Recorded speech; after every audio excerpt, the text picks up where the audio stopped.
Alright, folks, hello. I have been given a challenge by one outer circle to try and fix chaos, or at least to discuss why they're not that much of a threat, and why they're a bit of a joke right now, and it is one opinion that I genuinely do agree with.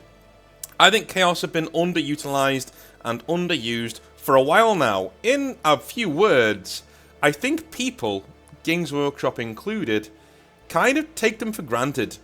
You know, they're the bad guys. They're always there. They will always be there. We don't need to expand on them anymore. They're not that interesting. What is interesting is watching Space Marines punch them in the face. I don't agree. I quite like bad guys. My favourite wrestlers are bad guys.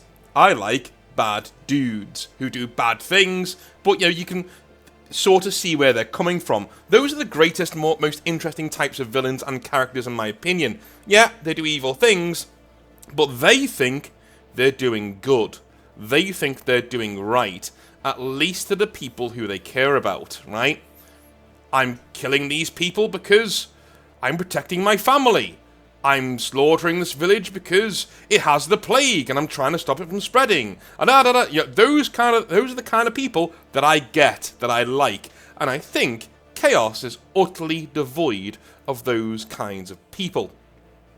Now, I am not an anti-chaos person. I know there are some people out there who aren't big on the old boys, you know, from over there in the dark side of the galaxy. Look, I like chaos. I think there are better ways of utilizing them in 40k, to say the very least.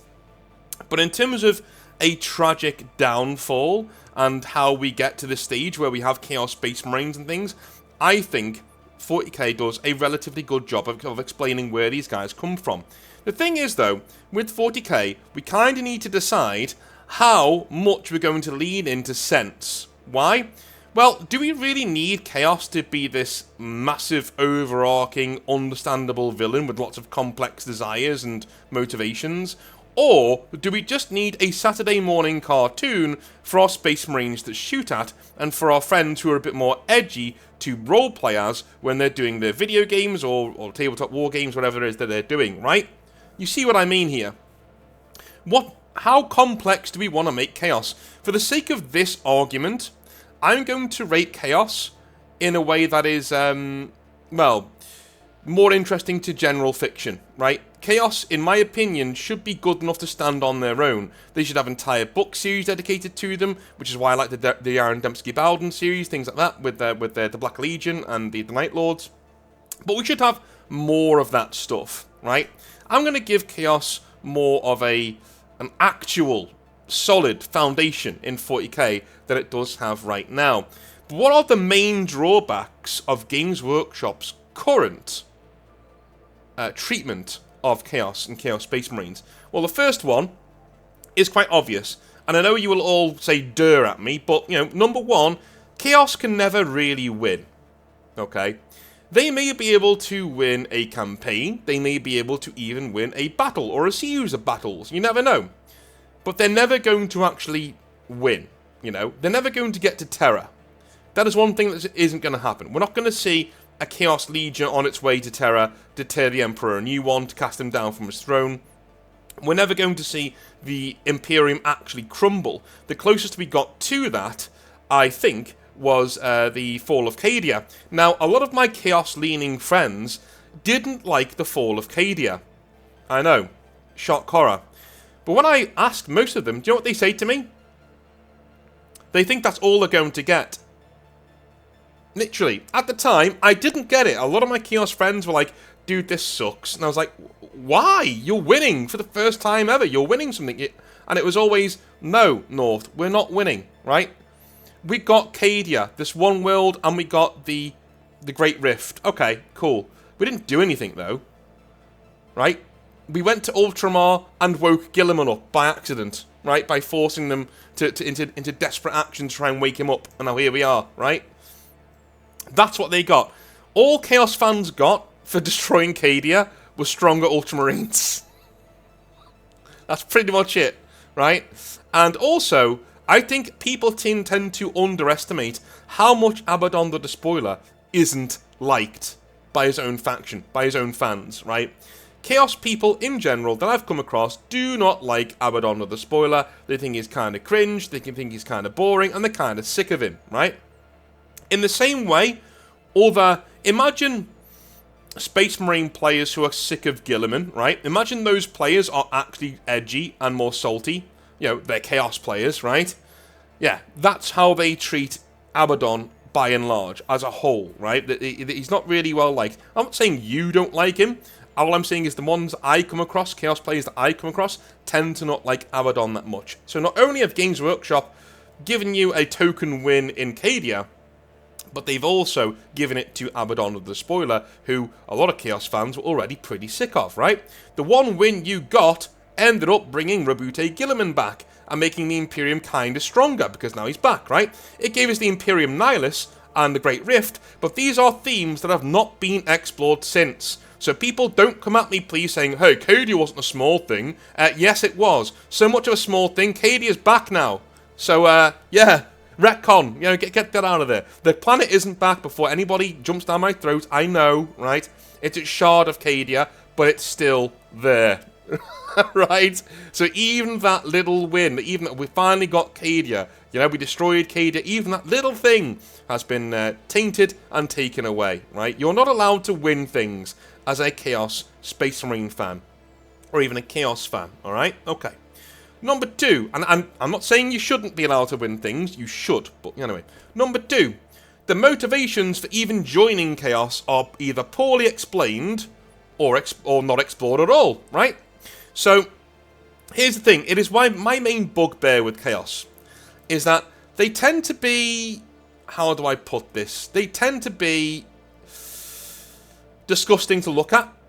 That is one of the main things, right? They're big, sweaty dudes who most of the time are either Death Guard or Emperor's Children or something like that, right? They're always a part of those kinds of factions.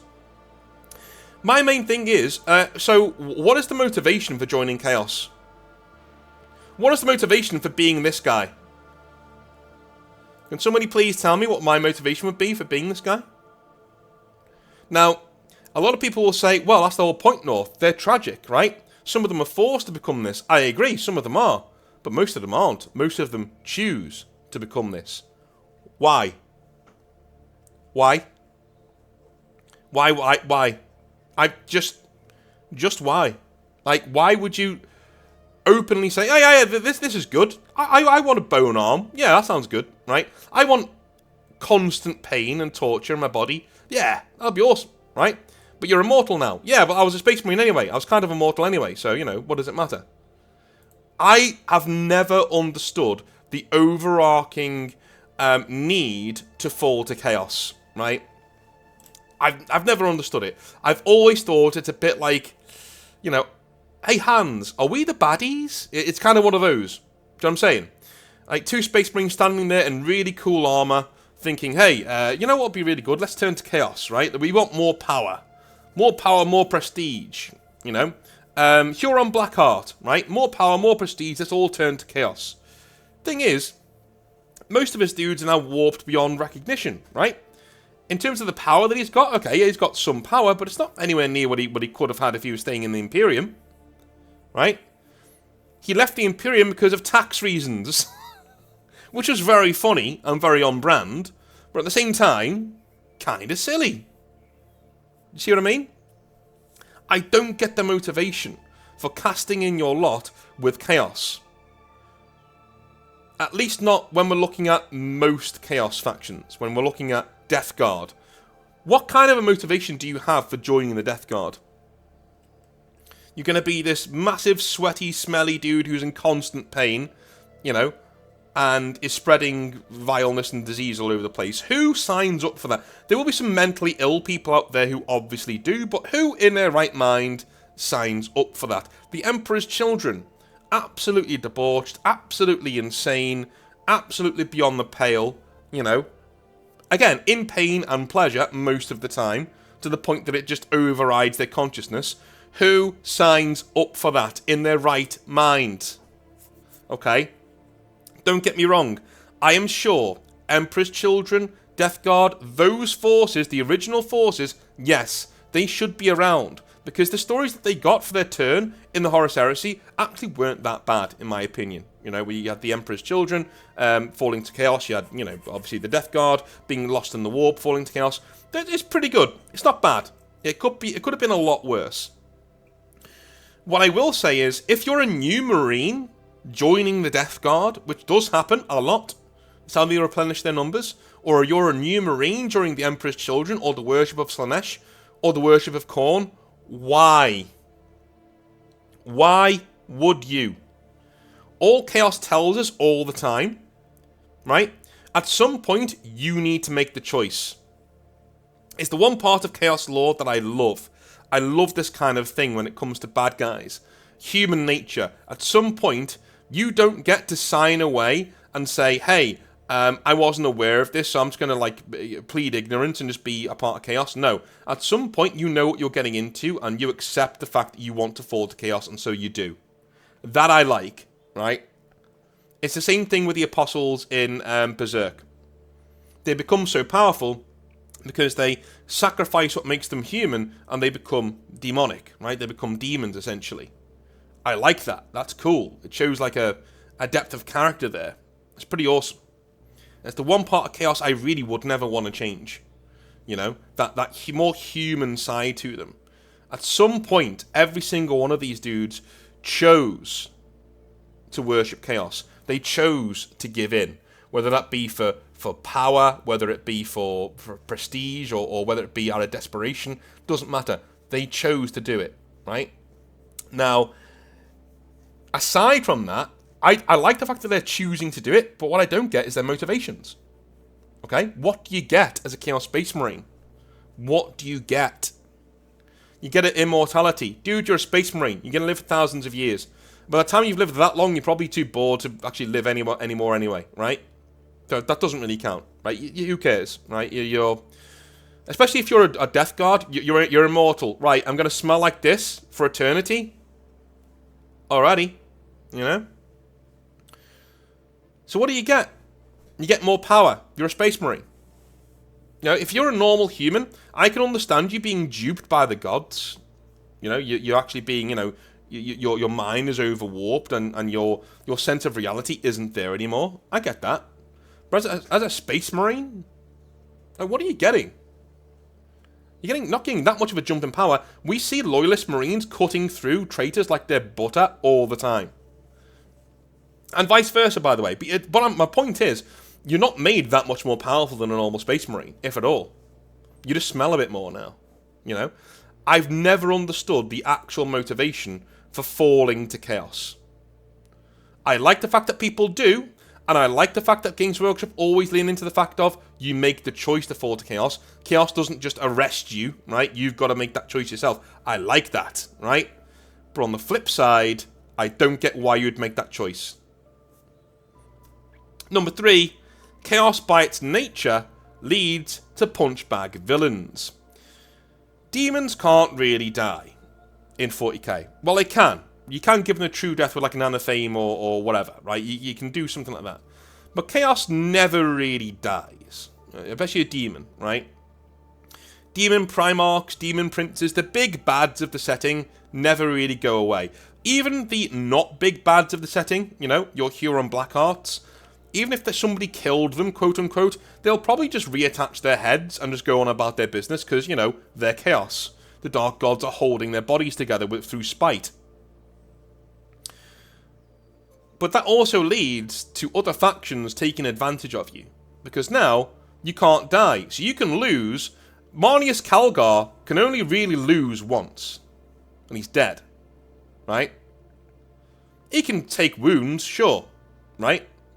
Like with the Swarm Lord and stuff. He can take wounds. But he can only really die once. He can only actually lose a fight once. And he's dead. Angron has lost 3 fights this edition. So, Angron has been killed 3 times this edition of 40k. Right? Soon to be 4 times. When we get to the Grey Knights coming back to Armageddon. And then the Space Wolves coming in and taking all the glory for themselves and killing him without any effort whatsoever. Right? Soon to be 4 times. 4 deaths in one edition. Do you see what I'm saying? having a limitless font of power in immortality isn't as big of a strength as you'd think it is. Because it allows writers at Games Workshop to look at your faction and say, ha, fair game. It used to be the Wraith Lord, yeah? Used to be them. Then it was the Avatar of Cain, and now here we are with Demon Primarchs and Demon Princes in general. You are fair game. Because Games Workshop can keep bringing you back, they're going to slap you around like nobody's business. And by nature, you seem, to the average customer, the average player, far less powerful and cool and interesting than the Imperial dudes who are kicking your shit in, right? And number 4, Chaos has no moving parts, or if it does, they are poorly explained. Now, please let me get into this before you jump at me, legs akimbo. Okay. Chaos has no moving parts, right? It is a homogeneous blob, is what Chaos is. And if it does have moving parts, which it actually does, if you think about it, by moving parts, I mean, you have the Traitor Legions, the original Traitor Legions, the big 4. You have the big 4, the Emperor's Children, the World Eaters, who are now just called Berserkers, Death Guard, and Thousand Suns. The 4 big flavors, right? Those are very well explained, very well explored, right? They're a big amalgamation of dudes. But then you do have others. You have Iron Warriors. You have Word Bearers. These guys are never really fleshed out. You have Renegade Marines who join Chaos later on. Renegade Warbands that are just going around the place. The Night Lords, right? Now, I'm well aware some of these, like the Word Bearers Omnibus by Ben Counter, I think it was, and was it William King? I can't remember. And obviously Aaron Dembski Bowden's Night Lords trilogy. They are a thing, but they also came out 10 years or more ago. And unfortunately, in 40k lore, if something is over 10 years old by Games Workshop's own admission, you should sort of treat it as semi-canon rather than being canon. That's bullshit, by the way. It means that none of your books are worth buying, because in 10 years they're not going to matter anyway. But that is the official stance, right? After 10 years, it starts to be a bit more murky on whether it's canon or not. 10 real life years, by the way, not 40k years. So with that being the case, and with us, looking at Chaos, what moving parts do they have? Because we hear about the Death Guard all the time, and the Thousand Suns. We've only just seen Magnus and Mortarion running around. We've only just seen Fulgrim. He's going to get more of a focus now. Angron's been about the place, running around, right? All of the big traitor dudes who have something wrong with them, as in they either smell, or they're into BDSM, or they're really, really angry to the point of being self-destructive, or they're just very sad boys who like magic who can never get anything right? All of those dudes have their own things. But when was the last time you read a book that had a Renegade Warband in it? When was the last time you read a book that had a Word Bearer in it? Or an Iron Warrior? The Horus Heresy doesn't count. We're talking about 40k. This is what I mean. Chaos has moving parts. They're just never explored or explained. Yeah? It makes them an amalgamation. You only see the marquee dudes, the 4 big factions, and in my opinion, because of the reasons I've already laid out before, they're not that interesting. So, Outer Circle, Maka, I know you're out there, I know you're probably watching this, challenged me to fix Chaos with a set of prerequisites. I'm not going to read them all to you, but the main one is something I'm calling the Erebusian Pilgrimage, right? It's Erebus going around the galaxy, trying to bring back Lorgar and the Word Bearers, and from there, he says, jump off, essentially. Off you go. What happens from there? Fix Chaos. Because right now, it's kind of a joke. Alright, so... Sorry, I had to take a drink there. The first thing I think we need to do is we need to decide how many big factions we're doing for Chaos. Now, what I mean by that is, Remember what I just said about it has no moving parts? I believe there should be 2 distinct moving parts to Chaos. Maybe 3, but I'm going with 2. The first one are the Demon Touched, right? These are your big 4. You know, your Thousand Suns, World Eaters, Death Guard, and of course, the Emperor's Children, right? You have your big 4, 1 legion dedicated to each of the 4 gods. They shouldn't change too much, in my opinion. They should be as they are, tainted, not redeemable. Right? These are guys who are just too far gone in terms of chaos. Some of them may be tragic heroes or tragic villains, no matter what how you want to call it. That's fine. But I think we leave them as they are. We bring them back. If we have to bring them back, then we bring them back, and it's fine. But I quite like the way that they're explored. I don't think there's really a problem with Chaos being there. I would like to maybe say Demon Primarchs aren't as immortal as they perhaps were, or maybe the weapons to kill Demon Primarchs and Demon Princes permanently are out there and more accessible, which means that we can't just give them losses like punch bags all of the time. Aside from that, I quite like them as they are, right? I think they're cool models, and if we're bringing them back because Games Workshop dictates that we are, that's fine. The Erebusian Pilgrimage, though, I always thought was a very, very clever idea, at least when I heard it the other night from Mr. Circle over there. And that is Erebus is determined to bring back Lorgar to the physical galaxy, right? So he's going around the galaxy and seemingly winning several really not important campaigns, sacrificing entire worlds off in the boonies of the galaxy. To nobody really knows why, right? Well, there is a pattern to it. He is putting the pieces in place to a massive ritual to bring back Lorgar and the Word Bearers. And the Word Bearers are, of course, a good 400 to 500,000 Marines strong at this point. They are a massive, massive force. And what's more, apart from the Galvorback, these are just Marines. They're traitor Marines. They worship chaos. They're evil as fuck, but they're still Marines. They're not mutated to hell and back. They don't really have all of the obvious cruxes and weaknesses that the other legions do. This is a united legion coming back at the head of a fucking Primarch that is on its way back.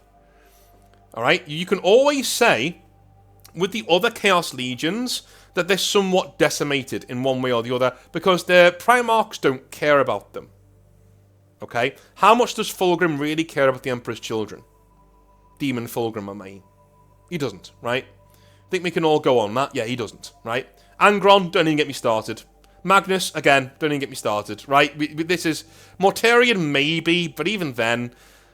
no. You know what I mean? No, he's a Demon Primarch. He's playing the games of the gods now. That's where they are, right? Now, whilst Fulgrim is doing that, he is also very much in love with his sons. That sounds wrong, but he is, right? He is very much like a leader of his sons. He is the Primarch in everything and name. He's there, right? Doing a bit for his sons. So bringing him back to me means that you now have a general who is actually at the head of a legion, acting as one should, leading from the front, leading a massive pilgrimage back into the galaxy, called back by Erebus. Yeah? If you're going to write Erebus out of the fiction, by the way, I think this would be a good time for him to give his own life, bringing back Lorgar, bringing back the full might of the Word Bearers, as like a martyr for their cause, right? He dies doing this. So what Lorgar does is he leads the demonic factions. Like, he comes back and he's now basically the leader of the Marines who are untouched by the demonic, right? These are the whole point of being a Word Bearer is to use demons, not to really take them into yourselves as the Galvorback do. They're seen as, blessed and things like that, but they're seen as blessed by the Word Bearers in a way of, you're so blessed. No, I'm fine, thank you. I like my brain where it is. I'm okay, thank you. I don't need to be, no, I won't be possessed. I'm fine, thank you. Right? That's how the Word Bearers treat the Galvorback. So I honestly think that them coming back could be the leaders, or at least the main faction of the Renegades, right? Not demonically touched, but the Renegade factions. The Word Bearers come back, and they are the big poster boys for people like the Iron Warriors to come back as well, right? They're also in the setting too. Of the other half of this, though, I wanted to bring in Decimus. I've mentioned Decimus a few times, and he is somebody who is brought into the end of the Night Lords trilogy. Essentially, this Uber Marine who has amazing powers of foresight, who is seen as with respect by the entire Night Lords Legion, and it is heavily hinted that he's putting the Legion back together, right? He is somebody who wants them to fight for a better tomorrow. This is very nice and well and good, and I believe Decimus should be leading a growing revolt against Abaddon the Despoiler. With this, you can see where this lands with the fans and their reception, and then decide a winner from there, right? You don't need to just say, here's what we're doing, Decimus is going to win, and that's it. No. If there's a massive revolt by the fans saying, no, we love Abaddon, then keep Abaddon, right? Have Decimus around, but keep Abaddon as the main leader. But if the excitement is growing of this guy who may become the main leader of Chaos, at least the Chaos that aren't tainted by demons, that should be a very interesting thing, right? That should be something that we should lean into and kind of explore. So that's what I would do. I would have two moving parts. You have your demonically touched over here, your four big pillars of Chaos. But you also have what I like to call the Dogs of War, right? These are Marines who have been left behind by the Imperium. Marines who are sick of fighting for nothing but the Emperor. Some Marines want to live in a galaxy where they will always have a place. I've always said this about Abaddon. The motivations of Chaos are never explored, including Abaddon. What is Abaddon fighting for? I couldn't tell you. He wants to get rid of the Emperor, and then what? I've said this in a video before, and then what does he do? What is end goal? Now, Games Workshop hint that Abaddon's end goal is a galaxy that is always at war, so his men always have a place to fight. But they don't show you that. They don't even tell you that. Most of the time, they are very forthright in just telling you what they mean. They're kind of annoying like that. But they don't even do that, right? They barely hint that that's what Abaddon wants to do. He wants his dudes to always have a place to fight and have a place, right? The reason why Abaddon turned against the Emperor in the first place is because he, along with Horus and a bunch of others, was scared that at the end of the Great Crusade, there would be no place for them. That they would have all of their victories handed over to bureaucrats. Lesser men. Right? And Abaddon says, fuck that, I'm never letting that happen. I'm going to lead my boys into a galaxy that is always at war. Now, Decimus might want that as well. But now you have a Chaos faction that actually has an end game, right? An end goal. More power, and they want to rule the galaxy and basically fight amongst themselves until the end of time, right? That is what they want to do. They fight for each other. They fight for the brothers at their side. They're not indoctrinated by the Imperium. They fight for the brothers at their side. They are a dark mirror, in a good way, to the four main legions. The four main legions are playing the game of the gods. Right? Lorgar is as well, to some point. But at the end of the day, Lorgar, he's seen he's seen Horus go down. Doesn't want to follow down that route. Do you know what I mean? So that is what I would do with Chaos. In terms of, why Chaos doesn't work, I've already explained that, right? Why it doesn't work. But this, in my opinion, fixes Chaos as a threat. You now have two massive spheres of Chaos that are coming at the Imperium on two fronts. Which I really like, okay? Every time you want to fix something like Chaos as a threat, you want to make it a threat on the tabletop too. So obviously, you would bring back range refreshers for Renegade Marines, not just, your Iron Warriors, your Word Bearers. You bring back Primaris Marines that have gone Renegade and are actually traitors now, You should be able to create entire armies of renegades that don't follow chaos, if you want. With actual rules. Dude, the Horus Heresy does this. There is Black Shield rules in Horus Heresy, and they don't tell you whether your Black Shields are loyalist or traitor. They give you the rules for them and say, hey, you want to lean this way? Choose these rules. Want to lean that way? Choose these rules. That's what we should be getting with Chaos. More choice. Lean into the renegade side of them. You can't really change the 4 main legions. They're too ingrained now. There's too much water under the bridge with them. And to be fair, they're kind of cool. I like them, you know? But what you can change is this whole horizon of, well, setting that we've not even looked at before, right? The Renegade Marines, your Night Lords, your Iron Warriors, your Word Bearers. You bring them back as warriors who only fight for each other. They are dogs of war, diamond dogs. It's literally Big Boss from Metal Gear Solid, right? I always want my men to have a place. We fight for each other. Against the galaxy. Everyone can go fuck off if you're not one of us. That's such a powerful thing, right? Standing back to back so that the galaxy never overtakes you. But if you do this, you now have 2 fully fleshed out Chaos factions. You could even have them fight each other. Because Chaos always does that. It turns on itself. You could have entire campaigns where Abaddon or Decimus or Lorgar are fighting one of the other traitor legions to get them away from a world. You know, they are fire that's burning, and we will need to put it out for a bit. You know, Abaddon doesn't want to rule the Ashes. He wants to rule the Imperium. That's the whole point, right? This is what I mean. To fix chaos, step away from the tabletop. We need motivations. Beyond our faction being a punching bag for everybody else, chaos needs motivations more than anything. That's my point here. It needs a definite end goal. Now, they'll never get there, just like the Imperium will never get there. But it needs to be understandable. My one is, the one that I've selected is, we are dogs of war, and we're already winning because the galaxy is constantly at war. We've got the Great Rift. Now, we're here to fight, to accrue power, to get riches, to get worlds, to grow our numbers, right? So that we're the apex dudes. Abaddon may want to actually rule the Imperium. Why don't we have that?